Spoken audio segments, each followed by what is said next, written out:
اعوذ باللہ من الشیطان الرجیم، بسم اللہ الرحمن الرحیم۔ ایک بار پھر سے سب کو السلام علیکم ورحمۃ اللہ وبرکاتہ۔ الحمد للہ رب العالمین، والصلاة والسلام علی اشرف الانبیاء والمرسلین، وآلہ واصحابہ ومن استنى بسنتہ الی یوم الدین۔ اللہم جعلنا منہم ومن الذین آمنوا وعملوا الصالحات وتواصوا بالحق وتواصوا بالصبر، آمین یا رب العالمین، ثم اما بعد۔ پچھلی بار ہم آیت نمبر 32 تک پہنچ گئے تھے۔ آج ہم 33 سے شروع کرتے ہیں۔ اللہ تعالیٰ اپنی مدد شامل حال رکھے اور صحیح بات کہنا آسان فرما دے، غلط بیانی سے ہماری حفاظت فرما، زبان میں وہ تاثیر دے کہ دل سے نکلے اور دل پر اترے اور ہماری ہدایت کا ذریعہ بن جائے، اور یہ لگایا ہوا وقت آخرت میں ہمارے کام آ جائے اور ہمارے لیے ذریعہ نجات اور ذریعہ مغفرت بن جائے۔ بسم اللہ الرحمن الرحیم۔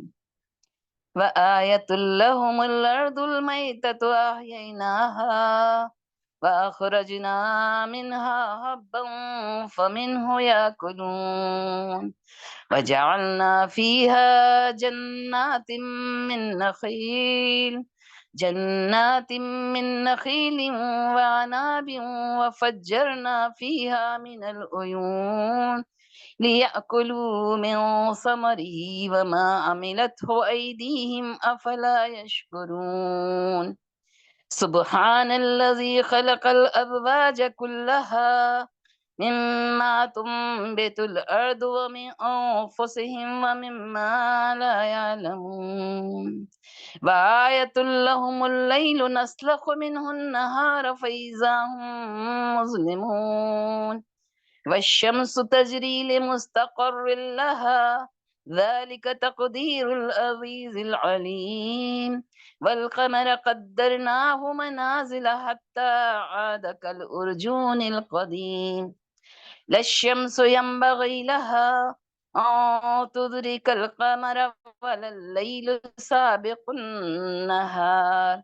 وكل في فلك يسبحون وآية لهم أنا حملنا ذريتهم في الفلك المشحون وخلقنا لهم من مثله ما يركبون وإن نشاء نغرقهم فلا صريخ لهم ولا هم ينقذون إلا رحمة منا ومتاعا إلى حين۔ صدق۔ ایک تھوڑا سا جائزہ ہم پچھلا لیتے ہیں۔ سورہ یاسین کی آیت نمبر 1 سے 12 تک ہم نے دیکھا تھا کہ سب سے پہلے تو اللہ تعالیٰ نے اس حکمت بھرے قرآن کی قسم کھا کر اللہ کے نبی صلی اللہ علیہ وسلم کی رسالت کا اعلان کیا تھا اور گواہی دی تھی کہ آپ سیدھے راستے پر ہیں اور یہ قرآن زبردست رحیم کی طرف سے نازل کیا گیا ہے۔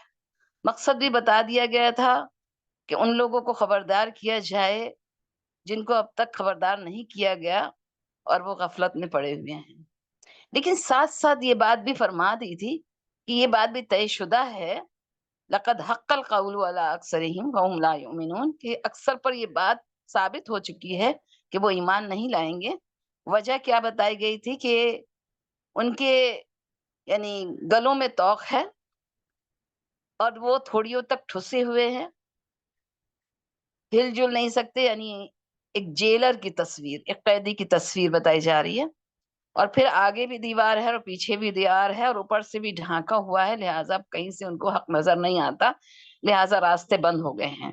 جیسے کہ سورہ بقرہ میں فرمایا تھا ختم اللہ علی قلوبہم وعلی سمعہم وعلی ابصارہم غشاوہ، یہاں بھی اسی طرح کی بات کہی گئی ہے کہ سارے راستے بند ہو گئے ہیں، نہ کائنات کی نشانیوں سے کوئی سبق سیکھتے ہیں، نہ پھر وحی کا ان کے اوپر کوئی اثر ہوتا ہے، نہ تاریخ سے کوئی سبق لیتے ہیں، کوئی نصیحت لیتے ہیں، نہ انہیں آخرت کی کوئی فکر ہے۔ اب ہدایت کا کوئی راستہ نظر نہیں آتا، ٹھیک ہے، تو لہٰذا اب ان کے لیے برابر ہے کہ ان کو ڈرایا جائے یا نہ ڈرایا جائے، یہ اب ماننے والے نہیں۔ ان کو تو آپ